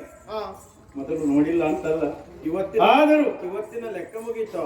ಲೆಕ್ಕ ಮುಗಿತದ್ರಿಂದಲೇ ಅಲ್ವ ನಾನು ಯಾವುದೇ ರೀತಿಯ ದುಗುಡ ದುಮ್ಮಾನಗಳಲ್ಲದೆ ನನ್ನ ಕೆಲಸದಲ್ಲಿ, ನನ್ನ ಹಿಂದಿನ ವ್ಯವಹಾರದಲ್ಲಿ ಕಿಂಚಿತ್ತೂ ತೊಂದರೆಯಾಗದ ಹಾಗೆ ನಾನು 10,000 ಮುಕಟವರ್ಧನರ ತಲೆಗಳನ್ನು ಕತ್ತರಿಸ್ತೇನೆ ಎಂತಲೇ ಹೇಳಿ. ಹೌದು, ಅಷ್ಟು ಮುಗಿದ ಮೇಲೆ ಮತ್ತೊಂದು 2 ಕತ್ತರಿಸಲೇಬೇಕು ಅಂತೇನಿಲ್ಲ. ಹಾಗಾಗಿದ ಮೇಲೆ ಇನ್ನು ಸಮಯ ಕತ್ತರಿಸಿದ್ರೆ ಸಾಕು ಅಲ್ವಾ? ಲೆಕ್ಕ ಮುಗಿದ ಹಾಗಾಗಿ ನಿನ್ನಂತವನು ಹೇಳಬಹುದೇನೋ ಬರೀ ಲೆಕ್ಕಕ್ಕೆ ಯುದ್ಧ ಮಾಡೋದು. ಆದರೆ ನನಗೆ ಹೇಗೆ ಅಲ್ಲ, ಲೆಕ್ಕಕ್ಕೆ ಯುದ್ಧ ಮಾಡುವ ಅಲ್ಲದೆ ಇದ್ರೆ ಯುದ್ಧದಲ್ಲಿ ಲೆಕ್ಕ ತಪ್ಪುವ ಅಲ್ಲ ಅಂತ ಒಪ್ಪಿದಾಗ ಅಷ್ಟು ನೀನು ಒಪ್ಪಿದ್ರೆ ಬಾಕಿದ್ದವರು ಏನಾದ್ರೂ ಹೇಳಿ ನನಗೆ ಚಿಂತೆಯೇ ಇಲ್ಲ. ಹಾಗಾಗಿ ಸ್ವಾಮಿ, ಇಂದೀಗ ನನ್ನ ಎದುರಿನಲ್ಲಿ ನೀನೇ ಬಂದೇ ಅಲ್ಲ ಸ್ವಾಮಿ, ನಿನ್ನನ್ನು ಮಾತಾಡಿಸಬೇಕು. ಓ ಚಿನ್ಮಯನೇ, ಹೇಗೆ ಈಗ ಚಿನ್ಮಯನೇ ಅಂತ ತೊಡಗಿದ್ರಿ. ಈಗ ನಾನು ಮೃಣ್ಮಯವಾದ ರೂಪದಲ್ಲೇ ಇದ್ದೇನೆ. ಮೃಣ್ಮಯ ಎಂಬುದು ಹೊರನೋಟಕರಿಗೆ, ಕೇವಲ ಲೌಕಿಕ ಜಗತ್ತಿನಲ್ಲಿ ಲೌಕಿಕರಾಗಿಯೇ ಬದುಕುತ್ತಿರುವವರಿಗೆ ನೀನು ಮೃಣ್ಮಯನಾಗಿ ಕಾಣಬಹುದು ಏನು. ಆದರೆ ನನಗೆ ಮಾತ್ರ ಅಂದ್ರೆ ಕೃಷ್ಣ ಏನು ಎಷ್ಟು ಎಂಬುದನ್ನು ಅರಿತಿದ್ದೇನೆ ಎಂಬ ಧಾರ್ಷ್ಟ್ಯವಾಗಲಿ ಸೊಕ್ಕಾಗಲಿ ನನಗೆ ಇಲ್ಲ ಸ್ವಾಮಿ. ನೀನು ಎಷ್ಟಿದ್ದೀಯ ಆ ನಿನ್ನ ಮಹಿಮಾತಿಶಯವನ್ನ ಹೇಳುವುದು ನನಗೆ ಸಾಧ್ಯವಾಗಲಿಕ್ಕಿಲ್ಲ. ಆದರೂ ಪ್ರಪಂಚದಲ್ಲಿ ಕರೆಯುವುದಕ್ಕೆ ನನಗಿರುವಷ್ಟು ಹೆಸರು ಬೇರೆಯವರಿಗಿಲ್ಲ. ಅದಕ್ಕೆ ಅಲ್ವೋ ಸಹಸ್ರನಾಮ. ಆದರೂ ನಿಮಗೆ ಕಂಡದ್ದು ಚಿನ್ಮಯ ಅಂತ. ಚಿನ್ಮಯ ಯಾಕೆ ನಾನು ಅನಿಸಿಕೊಂಡದ್ದು ನನ್ನ ಚಿತ್ತದುಮ್ಮಳಿಕೆ ಅಂತ ನಾನು ಆಗಲೇ ಹೇಳಿದೆ. ಅದನ್ನ ಪರಿಹರಿಸುವುದಕ್ಕೆ ಚಿರುಮಯನಾದಂತಹ ಓ ಸ್ವಾಮಿ, ಓ ನನಗೆ ಕಾಣುವುದು ಹೇಗೆ ಏನು ಈ ಲೋಕದಲ್ಲೆಲ್ಲ ಇದು ಹಾಗಾಯ್ತು ಹೀಗಾಯ್ತು, ಅವರಿಗೆ ಅವರ ಪ್ರಾರಬ್ಧವಂತೆ ಅವ್ರಿಗೇನು ಒಳ್ಳೇದಾಗಲಿಲ್ಲ, ಇವನಿಗೆ ಕೆಟ್ಟದಾಗಿಯೇ ಹೋಯ್ತಲ್ಲ, ಯಾಕೆ ಹೀಗೆಲ್ಲ ಆಯ್ತು ಎಂಬ ವಿಮರ್ಶೆಗಳು ನಡೆಯಬಹುದು. ಆದರೆ ನಾನು ನೋಡುವುದು ಪುಣ್ಯ, ಯಾರು ಪುಣ್ಯವಂತರಿದ್ದಾರೆ ಪುಣ್ಯವಂತರಿಗೆ ಎಲ್ಲ ಒಳ್ಳೆಯದಾಗ್ತದೆ. ಪುಣ್ಯವಂತರು ಮಣ್ಣು ಮುಟ್ಟಿದ್ರು ಚಿನ್ನ ಆಗ್ತದೆ, ಅದೇ ಪಾಪಿಷ್ಠರು ಚಿನ್ನ ಮುಟ್ಟಿದ್ರು ಮಣ್ಣಾಗ್ತದೆ. ಹೀಗೆ ನಾವು ನಮ್ಮಲ್ಲೇ ಇದನ್ನು ನಮ್ಮ ಇಂದಿನ ನಮ್ಮ ಮೊಮ್ಮಕ್ಕಳಿಗೆ ಅನ್ವಯಿಸುವುದಾದರೆ, ನಮ್ಮ ಪಾಂಡವರು ಅವರು ಕಾಡಿಗೆ ಹೋದರು. ಆಗಲೇ ನಾನು ಹೇಳಿದ ಹಾಗೆ ಘೋರ ಅರಣ್ಯಗಳು ಪಟ್ಟಣಗಳಾಗ್ತವೆ. ಯಾರಿಗೆ? ಪುಣ್ಯವಂತರು. ನಮ್ಮ ಪಾಂಡವರು ಕಾಡಿಗೆ ಹೋದರೂ ಕೂಡ ಕಾಡಿನಲ್ಲಿ ಋಷಿಮುನಿಗಳ ಸಂಘ ಆಯಿತು. ತನ್ಮೂಲಕವಾಗಿದ್ದು ನಿನ್ನ ದಯೆಯಿಂದಲೂ ಅವರು ಮಾಡಿ ಸಾಧಿಸಿದಂತಹ ಸತ್ಕಾರ್ಯದಿಂದಲೂ ಪುಣ್ಯದಿಂದಲೂ ಅವರಿಗೆ ಒಳ್ಳೆಯದಾಯಿತು ಅಂತ ನಾವು ಭಾವಿಸ್ತೇವೆ. ಇನ್ನು ಕೌರವ ಅವರೆಲ್ಲ ಇದ್ದದ್ದು ಇಲ್ಲಿ ಅರಮನೆಯಲ್ಲಿ ಹಂಸತೋಲಿಕಾ ತಲ್ಪದ ಮೇಲೆ ಅಲ್ವಾ? ಅಂತಹ ಪಟ್ಟಣದಲ್ಲಿ ಇದ್ದರೂ ಅವರಿಗಾಗುವುದು ಹೇಗೆ? ಪುಣ್ಯಹೀನನಿಗೆ ರಾಜ್ಯವೇ ಕಾಡಾಗ್ತದೆ. ಅವನಿಗೆ ಹಸ್ತಿನಾವತಿಯೇ ಬೆಂಗಾಡಾಗಿ ಹೋಯಿತು. ಏನು ಮಾಡಿದರೂ ಒಳ್ಳೆಯದಾಗುವುದಿಲ್ಲ. ಎಲ್ಲಕ್ಕಿಂತ ಮುಖ್ಯವಾಗಿ ಒಳ್ಳೆಯದು ಅಂತ ಅವನಿಗೆ ಅರ್ಥವೇ ಆಗುವುದು. ಹಾಗಾಗಿ ಎಲ್ಲಿಯಾದರೂ ಪಾಂಡವರು ಕಾಡಿಗೆ ಹೋದರೆ ಕಾಡಿಗೆ ಹೋದವರಿಗೆ ಒಂದು ಕೇಡು ಮಾಡೋಣವೇ ಎಂಬುದನ್ನು ಯೋಚಿಸುವಂತಹ ಮನಸ್ಥಿತಿ ಉಳ್ಳ ನಮ್ಮ ಸುಯೋಧನನಿಗೆ ಒಳ್ಳೆಯದಾಗಲಿಲ್ಲ. ಹೀಗೆ ಪುಣ್ಯಹೀನನು ಅವ ಚಿನ್ನ ಮುಟ್ಟಿದ್ರು ಮಣ್ಣಾಗಿ ಹೋಗ್ತದೆ. ಇದೆಲ್ಲ ಹೀಗಾಯ್ತಲ್ಲ ಸ್ವಾಮಿ, ಯಾಕೆ ಹೀಗಾಯ್ತು? ಪಾಪ ಪುಣ್ಯ ಅಂತ ಹೇಳಿದ್ರಿ ನೀವು ಅಂತ ನಾನು ಅರ್ಥ ಮಾಡಿಕೊಂಡು, ಆದ್ದರಿಂದ ಇದು ನನ್ನಷ್ಟಕ್ಕೆ ನಿಂತು ಹೋಗಬಾರದು. ಯಾಕೆ?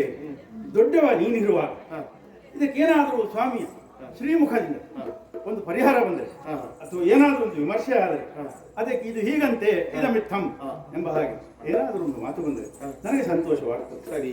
ಇನ್ನು ಬೇರೆ ಎಲ್ಲ ಕಡೆ ನೋಡಿದರೂ ಕೂಡ ಪಾಪ ಪುಣ್ಯ ಬರುವುದಕ್ಕೆ ಕಾರಣವಾದದ್ದೇನು ಅನ್ನೋ ಒಂದು ಪ್ರಶ್ನೆ ಬರ್ತದೆ.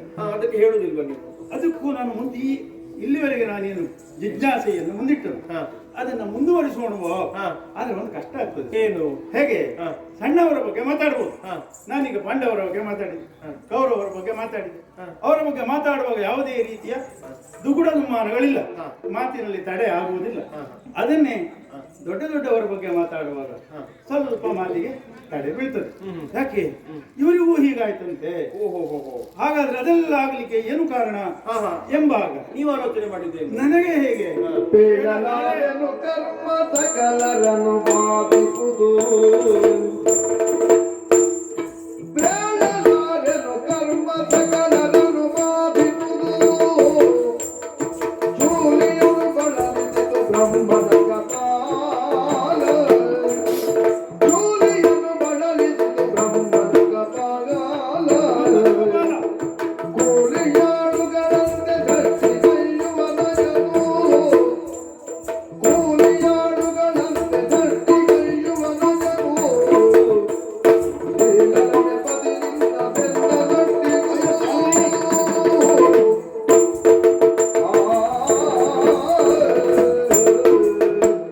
ಸ್ವಾಮಿ, ಈ ಕರ್ಮ ಎಂಬುದು ಪಾಪ ಪುಣ್ಯಗಳಿಗೆ ಹೇತುಕವಾದದ್ದು ಕರ್ಮ ಅಥವಾ ಕರ್ಮದ ಫಲಗಳೇ. ಕರ್ಮದ ಫಲರೂಪವಾದಂತಹ ಸತ್ಕರ್ಮ ಪ್ರಾರಬ್ಧ. ಸತ್ಕರ್ಮ ಮಾಡಿದವನಿಗೆ ಪುಣ್ಯ, ಪುಣ್ಯ, ದುಷ್ಕರ್ಮ ಮಾಡಿದವನಿಗೆ ಪಾಪ. ಹಾಗೆ. ಅವ ಅನುಭವಿಸುವುದು ಪುಣ್ಯ ಪಾಪಗಳನ್ನು. ಸರಿ. ಅದೇ ಮುಂದೆ ಪ್ರಾರಬ್ಧವು ಆಗಿ ಬರಬಹುದು. ಹೀಗೆ ಈ ಕರ್ಮದ ಕುರಿತಾಗಿ ಮಾತಾಡುವುದಾದ್ರೆ ಕರ್ಮದ ಕುರಿತು ಏನು ಹೇಳಲಿ ಸ್ವಾಮಿ? ಹೇಳುವುದಕ್ಕೆ ಮನಸ್ಸಾಗುವುದಿಲ್ಲ. ಯಾಕೆ?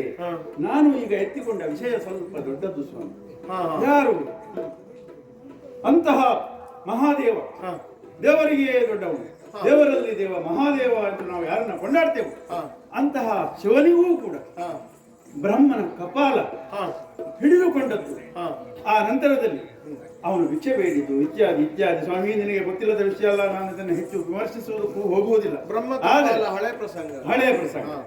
ಅಂತಹ ಮಹಾದೇವನಿಗೆ ಈ ಪರಿಸ್ಥಿತಿ ಬರ್ತದೆ ಅಂತಾದ್ರೆ ಬಾಕಿದ್ದವರ ಕುರಿತು ಮಾತಾಡುವುದು ಏನು ಸ್ವಾಮಿ? ಮಾತಾಡಲೇಬಾರದು ಅಂತ ಒಮ್ಮೊಮ್ಮೆ ಬಾಯಿ ಮುಚ್ಚಿಕೊಳ್ಬೇಕು. ಆದರೂ ನೀನೇ ಸಿಕ್ಕಿದಾಗ ಇದರ ಬಗ್ಗೆ ಏನಾದರೂ ಒಂದು ಪರಿಹಾರವನ್ನು ಕಂಡುಕೊಳ್ಬೇಕು. ಪರಿಹಾರ ಅಂತ ಅಲ್ಲದಿದ್ರು ಮನಸ್ಸಿನಲ್ಲಿರುವಂತಹ ಸಂದೇಹವನ್ನು ದೂರೀಕರಿಸುವುದಕ್ಕಾದರೂ ನಿನ್ನಲ್ಲಿ ಮಾತಾಡಬೇಕು. ಇನ್ನು ಅವನ ವಿಷಯವನ್ನಲ್ಲಿ ಬಿಡೋಣ. ಬ್ರಹ್ಮ ಪಿತಾಮಹ ಎಲ್ಲವನ್ನು ಸೃಷ್ಟಿ ಮಾಡುವವನು, ಅವನಿಗೆ ಪುರುಸತ್ತುಂಟ ಸ್ವಾಮಿ. ಏನು ಮಾಡೋಣ? ಎಷ್ಟೊತ್ತಿಗಾದರೂ ಅವನು ಸೃಷ್ಟಿ ಕಾರ್ಯದಲ್ಲಿ ತೊಡಗಿರಬೇಕು. ಸೃಷ್ಟಿ ಮಾಡುವುದೇ ಕೆಲಸ. ಅವನಿಗೆ ಅದ್ರ ಬಿಟ್ಟು ಬೇರೆ ಕೆಲಸವೇ ಇಲ್ಲಪ್ಪ. ಎಲ್ಲರ ಹಣೆ ಬರಹ ಬರೀಬೇಕು. ಇಷ್ಟೆಲ್ಲ ಮಾಡ್ತಾ ಇದ್ರು ಕೂಡ ಬ್ರಹ್ಮ ಏನೇನೆಲ್ಲ ಸೃಷ್ಟಿಸಿ ಬಿಟ್ಟಿದ್ದಾನೆ. ಯಾವುದು ಸರಿ ಇಲ್ಲ ಅಂತ ಹೇಳುವವರು ಇದ್ದಾರೆ, ನಾನು ಹೇಳುವುದಿಲ್ಲ. ಹೀಗೆಲ್ಲ ಆಗಿ ಹೋಗ್ತದೆ. ಅಂತಹ ಬ್ರಹ್ಮನನ್ನು ಕೂಡ ಕೂಲಿ ಆಳಿನ ಆಗಿ ದುಡಿತಾ ಇದ್ದಾನೆ. ಅವನ ಕತೆ ಕೇಳುವುದೇ ಬೇಡ. ಆದ್ರೆ ಸ್ವಾಮಿ, ಇಷ್ಟಕ್ಕೆ ನಿಂತ ದೊಡ್ಡದಲ್ಲ, ಅವರಿಬ್ಬರದ್ದಲ್ಲ, ಅದ್ಯೋ ನಾರಾಯಣೋ ಹರಿ ಎಂದು ನಾನು ನಂಬಿದಂತಹ ನಮ್ಮ ದೊಡ್ಡ ದೇವರು. ಅಯ್ಯೋ ದೇವರೇ, ನಿನಗೂ ಹೀಗಾಯ್ತೆ.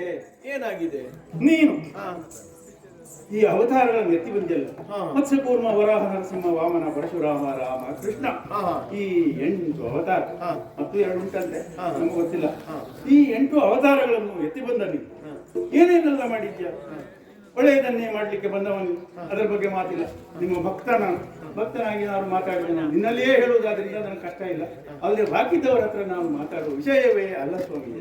ಯಾಕೆ ಈ 8 ಅವತಾರದಲ್ಲಿ ಒಳ್ಳೊಳ್ಳೆ ಕೆಲಸಗಳನ್ನೆಲ್ಲ ಮಾಡಿದ್ದೀನಿ ಅನ್ನೋದು ಎಲ್ಲರಿಗೂ ಗೊತ್ತು. ಮತ್ತೆ ನಿನ್ನನ್ನು ನಾನು ದೇವರು ಅಂತ ಸ್ತುತಿಸಬಹುದೇ ಹೊರತು ನೀನು ಮಾಡಿದ್ದಕ್ಕೆ ನಾನು ವ್ಯಾಖ್ಯಾನ ಮಾಡಬಾರದು ಎಂಬ ಪ್ರಜ್ಞೆ ನನಗುಂಟು. ಆದರೆ ಇಂದೀಗ ನಿನ್ನ ಪರಿಸ್ಥಿತಿ ಏನು ಸ್ವಾಮಿ? ಕೈಯಲ್ಲಿ ಹಿಡಿದದ್ದು ಏನು? ಛೇ ಛೇ. ಈಗ ಈ 8ನೇ ಅವತಾರದಲ್ಲಿ ಮತ್ತೊಂದು ಅವತಾರ, ಕೈಯಲ್ಲಿ ಚಮ್ಮಟಿಗೆಯನ್ನು ಹಿಡಿದು ಅರ್ಜುನ ಪಾರ್ಥನ ಕುದುರೆಯ ಬೆನ್ನು ಚಪ್ಪರಿಸುವುದು, ಆ ಕುದುರೆಗೆ ಹುಲ್ಲು ಹಾಕುವುದು, ನೀರು ಕುಡಿಸುವುದು ಇತ್ಯಾದಿ ಇತ್ಯಾದಿ. ಕುದುರೆ ಮೈ ತೊಳಿತಾ ಸ್ವಾಮಿ, ಇದೆಲ್ಲ ನಿನಗೆ ಬೇಕಿತ್ತ? ಹಾಗಂತ ನಾನು ಕೇವಲ ಬೇಕಿತ್ತ ಕೇಳುವುದಲ್ಲ. ನೀನು ಇದಕ್ಕೇನಾದರೂ ಉತ್ತರವನ್ನು ಹೇಳಬಲ್ಲೆ ಎಂದು ನನಗೆ ಗೊತ್ತು. ಇದರ ಮತಿತಾರ್ಥ ಏನು, ಇದರ ಒಳಗುಟ್ಟೇನು, ಇವೆಲ್ಲವೂ ನನಗೆ ಒಂದು ಅರ್ಥ ಆದರೆ ಈ ಸಾಯುವ ಮುದುಕನಿಗೆ ಒಂದು ಪರಿಹಾರವಾದರೂ ಸಿಕ್ಕೀತೋ? ಅಂದರೆ ಈಗ ನೀವು ಹೇಳುವುದಕ್ಕೆ ಹೊರಟದ್ದು ಪರಮೇಶ್ವರ ಕಪಾಲ ಹಿಡಿದು ಬೇಡಿದ್ದು, ಬ್ರಹ್ಮ ಕೂಲಿ ಆಳುಗಳಂತೆ ವರ್ತಿಸುವುದು, ನಾನು ಆ ಬಗೆ ಬಗೆಯ ಅವತಾರಗಳಿಂದ ಬಂದದ್ದು, ಅದಕ್ಕೆಲ್ಲ ಕರ್ಮ ಕಾರಣವಾಗಿ ವಿವರಿಸುವುದು ಹೌದು. ಕರ್ಮವೋ ಮತ್ತೊಂದೋ ಕಡೆ ಹೇಳುವಾಗ ಹೇಳ್ತಾರೆ ರಘುವಿನ ಶಾಪವಂತೆ. ಆದ್ರೆ ನೀನಾದದ್ರಿಂದ ನಾವು ಹೇಳುವುದು ಹೇಗೆ? ದೇವರು ಅದನ್ನು ಒಂದು ನೆಪವಾಗಿ ಇಟ್ಟುಕೊಂಡು ಈಗ ಅವತರಿಸಿದ. ದೊಡ್ಡ ದೊಡ್ಡ ದೇವರುಗಳೇ ಅದರಿಂದ. ಆಗ ನಾವು ದೇವರಿಗೆ ಹೇಗೆ ಹೇಳುದು? ಈಗ ಹಂದಿ ಅವತಾರ ಅಂತ ಹೇಳಲಿಕ್ಕೆ ಆಗ್ತದ? ಈಗ ನಮ್ಮ ಮೊಮ್ಮಗ ಮಾಡಿದ್ದು ಸರಿಯೋ ತಪ್ಪು ಅಂತ ಕೇಳಲಿಕ್ಕೆ ಹೊರಟದಲ್ವ ನೀವು? ನಿಜ ಆಚಾರ್ಯರೇ, ನನಗೆ ಗೊತ್ತಿಲ್ಲ ಅಂತ ಇನ್ನೊಬ್ಬರಲ್ಲಿ ಕೇಳುವುದು ಬೇರೆ, ನನಗೆ ಗೊತ್ತಿದ್ದದ್ದು ಸರಿ ಅಂತ ತೋರಿಸುವುದಕ್ಕಾಗಿ ಇನ್ನೊಬ್ಬರಲ್ಲಿ ಕೇಳುವುದು ಬೇರೆ. ಎರಡು ತಪ್ಪು ಅಂತ ಅಲ್ಲ. ನೀವು ಕೇಳಿದ ಪ್ರಶ್ನೆ ಇಲ್ಲಿಯ ಕಪಿಧ್ವಜಕ್ಕಾದರೂ ಕೂಡ, ಅಂದ್ರೆ ಕಪಿಧ್ವಜದಲ್ಲಿ ನಾನು ಕುಳಿತ ರಥದಲ್ಲಿ ಕುಳಿತ ನನಗಾದರೂ ಕೂಡ ಪ್ರಶ್ನೆ ಮುಟ್ಟಿದ್ದೆಲ್ಲಿಗೆ ಗೊತ್ತುಂಟ? ಎಲ್ಲಿಗೆ? ಗರುಡಧ್ವಜ.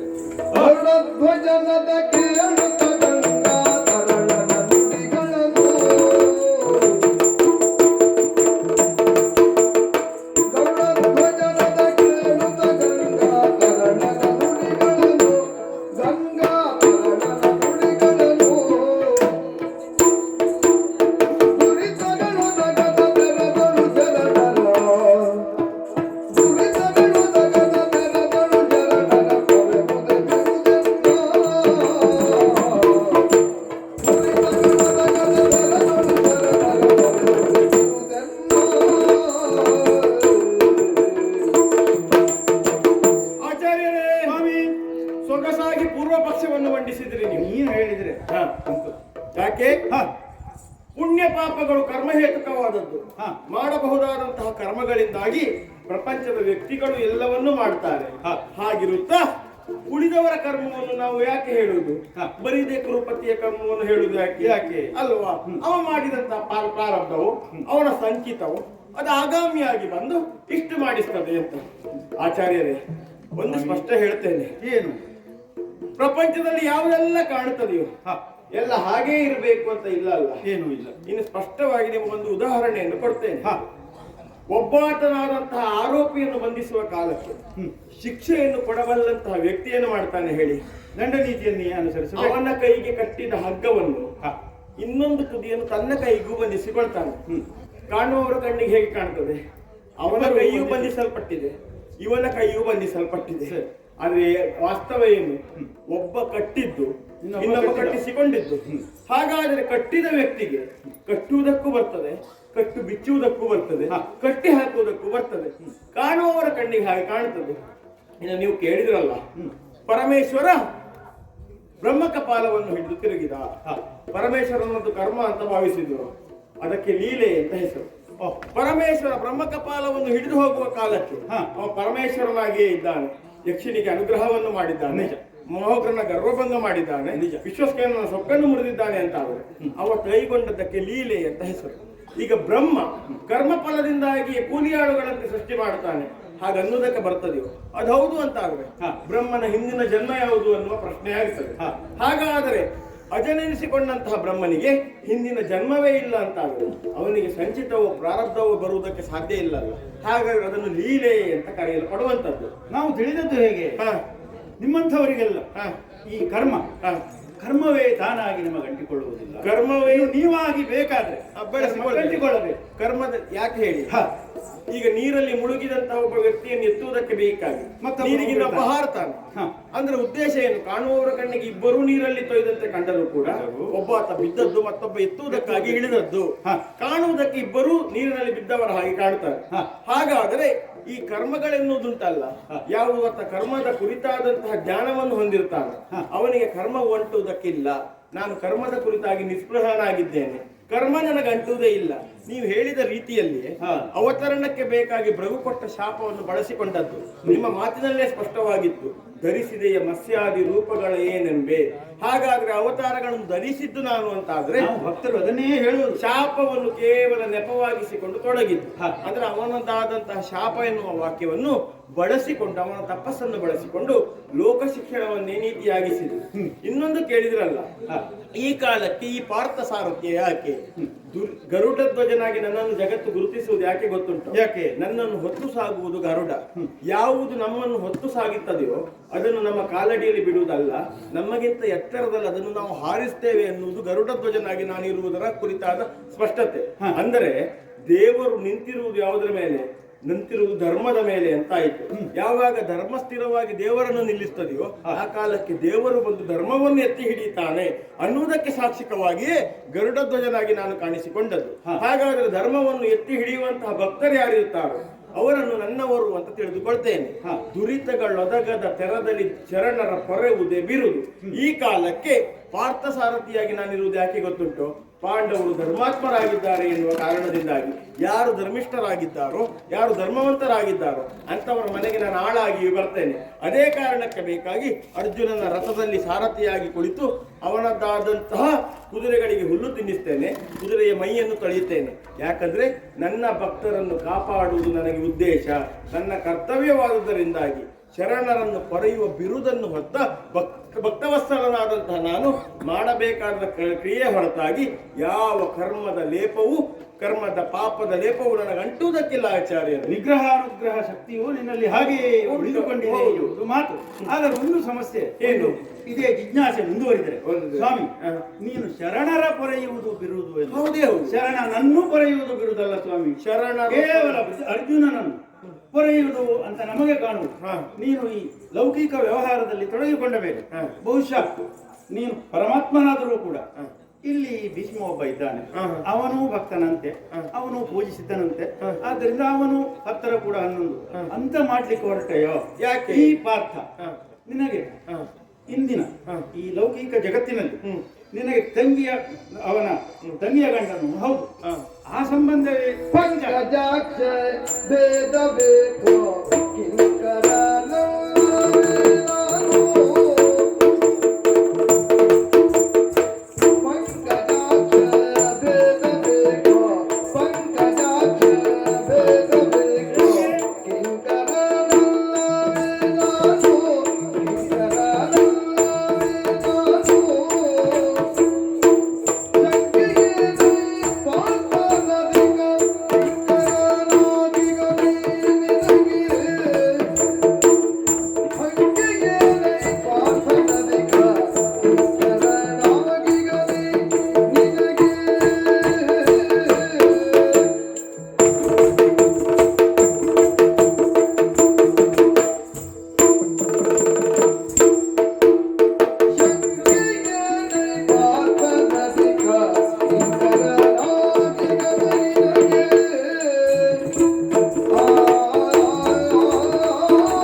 ಆಚಾರ್ಯ ಭೀಷ್ಮ ಶರಣರೆಲ್ಲ ಪೊರೆಯಬೇಕು ಅಂತಹ ಮಹತ್ ಕಾರ್ಯ ನಿರದ್ದು. ಭಕ್ತವತ್ಸಲ ಭಕ್ತರಾದೀನ ಹೀಗೆಲ್ಲ ನಾವು ಕೊಂಡಾಡಿದವರು. ಆದರೆ ಇಂದೀಗ ನನಗೆ ಕಾಣುವುದು ಹೇಗೆ? ಪಾರ್ಥ ಮಾತ್ರ ಭಕ್ತನೋ? ಓಹೋ, ಭೀಷ್ಮ ಭಕ್ತನೇ ಅಲ್ಲವೋ? ಯಾಕೆ? ಅದನ್ನೇ ನಾನು ಹೇಳಿದ್ದು. ಎಲ್ಲ ಭಕ್ತರಿದ್ದಾರೆ, 100,000 1,000 ಲಕ್ಷೋಪಲಕ್ಷ ಭಕ್ತರಿದ್ದಾರೆ, ಅದರಲ್ಲಿ ಭೀಷ್ಮನೂ ಒಬ್ಬ ಅಂತ ಮಾಡಿ ತೋರಿಸಿದ್ ನಾವು ಸ್ವಾಮಿ. ಆದರೆ ಪಾರ್ಥ ಮಾತ್ರ ಪರಮ ಭಕ್ತ. ಅವನನ್ನೇ ದೇವರು ಮೆಚ್ಚುತ್ತಾನೆ. ಹ. ಆದ್ದರಿಂದ ಹ. ಪಾರ್ಥ ಪರಮಭಕ್ತ, ಈ ಭೀಷ್ಮ ಒಟ್ಟಿನಲ್ಲಿ ಒಬ್ಬ ಅವನು ಭಕ್ತನು. ಈ ರೀತಿಯ ಒಂದು ಸ್ವಾಮಿಯಲ್ಲಿ ಈ ರೀತಿ ಆಕ್ಷೇಪ ಮಾಡಬಾರದು. ಆದರೂ ಸ್ವಾಮಿಯಲ್ಲಿ ಏನು ಭೇದವೋ? ಅಂದ್ರೆ ಕಳೆದ 9 ದಿವಸದಿಂದ ಅವನ ರಥದಲ್ಲಿ ಸಾರಥಿಯಾಗಿ ಕುಳಿತಿದ್ದೇನೆ. ಈಗ ದೇವರಾಗಿ ಸಾರಥ್ಯವನ್ನು ಮಾಡುವುದೇ ಹೌದಾದ್ರೆ ಹ, ನೀ ಹುಟ್ಟುವುದಕ್ಕಿಂತ ಮೊದಲು ನಿನಗೆ ಭಕ್ತ ನಾನಿದ್ದೇನೆ. ಹ. ನನಗೂ ಒಂದು ಹೊತ್ತು ಬಂದು ಅಲ್ಲ, ನಾನು ಅದನ್ನು ಹೇಳುವುದಿಲ್ಲ. ಹ. ಯಾಕೆ? ಹ. ಅದನ್ನು ಹೇಳಿದ್ರೆ ಹ. ನೀನು ಕೊನೆಗೆ ಹೇಳ್ತೀಯ, ಹ. ಭೀಷ್ಮ ನಿನಗೆ ಗೊತ್ತಿಲ್ವೋ, ಹ. ನಾನು ಬರುವುದಕ್ಕಾದೀತೋ? ಹ. ಆದ್ರೆ ನಾನು ಕೇಳುವುದು ಹೇಗೆ? ಭಕ್ತರು ಅಂತ ನೀನು ಒಪ್ಪಿದ ಮೇಲೆ, ನಾನು ಒಬ್ಬ ಭಾಗವತ ಅಂತ ನೀನು ಅಂಗೀಕರಿಸಿದೆ, ಹ. ನನಗೂ ಅನುಗ್ರಹವನ್ನು ಮಾಡಬೇಕು. ಹ. ಇಲ್ಲಿ ಇನ್ನೊಂದು ಮಾತುಂಟು ಸ್ವಾಮಿ. ಏನು? ಪಾರ್ಥ ಏನನ್ನು ಕೇಳ್ತಾನೆ ಹ. ಅದನ್ನು ಕೇಳುವವನಲ್ಲ ನಾನು. ಹ. ಹ. ಪಾರ್ಥ ನನಗೆ ಹ. ವೈರಿಯಲ್ಲ. ಹ. ಹ. ವೈರಿ ಪಾಳ್ಯದಲ್ಲಿ ನಿಂತು ಯುದ್ಧ ಮಾಡ್ತಾ ಇದ್ದೇವೆ ಎಂಬುದು ಸತ್ಯವೇ ಆದರೂ ಹ. ಅವನು ನನಗೆ ವೈರಿಯಲ್ಲ, ಮತ್ತೆ ಅವನು ನನಗೆ ವಿರೋಧಿಯೂ ಅಲ್ಲ, ಮೇಲಾಗಿ ಅವ ಪ್ರತಿಸ್ಪರ್ಧಿಯೂ ಅಲ್ಲ. ಪಾರ್ಥ ದೊಡ್ಡ ದೊಡ್ಡ ಕೆಲಸಗಳನ್ನು ಮಾಡಿದಾಗ, ಏನು ಪಾಶುಪತಾಸ್ತ್ರವನ್ನು ಪಡೆದಾಗ ಅಲ್ಲಿಯೇ ಹಸ್ತಿನಾವತಿಯಲ್ಲೇ ಇದ್ದು ಹೊರನೋಟಕರಿಗೆ ತೋರಿಸಿಕೊಳ್ಳುವುದಕ್ಕೆ ಆಗದೆ ಹೋದರೂ ಒಳಗೊಳಗೆ ಖುಷಿ ಪಟ್ಟವನ. ಹೀಗಿರುತ್ತ ಪಾರ್ಥನು ಅಧಿಕ ಕಿಂಕರನೇ ಎಂದು ಕೇಳುವಾಗ ಪಾರ್ಥನನ್ನು ನನ್ನನ್ನು ಹೋಲಿಕೆ ಮಾಡಿ ಕೇಳುವುದಲ್ಲ ಸ್ವಾಮಿ, ನನ್ನ ಮಾತೇ ಬೇರೆ. ದಯವಿಟ್ಟು ಗಮನಿಸಬೇಕು. ಏನೇನು? ಪಾರ್ಥ ಏನನ್ನು ಬಯಸ್ತಾನೆ ಪಾರ್ಥನಿಗೆ ಕೊಡು. ಪಾರ್ಥ ಕೇಳುವುದನ್ನು ನಾನು ಕೇಳುವುದಿಲ್ಲ. ಇಬ್ಬರು ಮಕ್ಕಳು ನನಗಿದೇ ಬೇಕು ಎಂದು ಹಠ ಹಿಡಿದಾಗ ಸ್ವಾಮಿಗೆ ಕಷ್ಟ ಆಗ್ಬೋದು. ಆದ್ರೆ ಇಲ್ಲಿ ಆ ಕಷ್ಟ ನಿನಗೆ ಕಷ್ಟ ಅಂದ್ರೆ ಸ್ವಾಮಿಗೆ ಇಲ್ಲಿ ಕಷ್ಟ ಆಗ್ತದೆ ಬೇರೆ ಮಾತು. ಆದ್ರೆ ಲೌಕಿಕ ಉದಾಹರಣೆ ತೆಗೆದುಕೊಂಡ್ರೆ ಕಷ್ಟ ಆಗ್ಬೋದು. ಹಾಗಾಗಿ ಇಲ್ಲಿ ನಾನು ಪಾರ್ಥ ಕೇಳುವುದನ್ನು ನಾನು ಕೇಳುವುದಿಲ್ಲ ಸ್ವಾಮಿ. ಈ ಭೀಷ್ಮ ನಿನ್ನ ಪರಮ ಭಕ್ತ ಹೌದು ಅಂತಾದ್ರೆ ಭೀಷ್ಮನಿಗೆ ಏನು ಕೊಡಬೇಕು ಅದನ್ನು ಕೊಡುವ ಕೃಪೆ ಮಾಡು ಸ್ವಾಮಿ. ನಾನು ನಿನಗೆ ಕಷ್ಟ ಕೊಡುವುದಿಲ್ಲ, ಆದ್ರೆ ನನಗೆ ಕೊಡ್ಲಿಕ್ಕೆ ನಿನಗೆ ಕಷ್ಟ ಏನು ಅಂತ ಕೇಳುದಲ್ವ ನೀನು? ಆ ಕಷ್ಟದ ಬಗ್ಗೆ ಮಾತಾಡುವುದಿಲ್ಲ. ನಾನು ಅನುಗ್ರಹಿಸಬೇಕಾದ್ರೆ ಅನುಗ್ರಹಿಸು ಸ್ವಾಮಿ ಅಂತ ನಿನ್ನಲ್ಲಿ ಅಂಗಲಾಚುವುದು. ಆಗ ಪ್ರಶ್ನೆಯಲ್ಲಿ ಒಂದು ಸ್ಪಷ್ಟತೆ ಉಂಟು. ಪಾರ್ಥನಧಿಕ ಕಿಂಕರನೇ.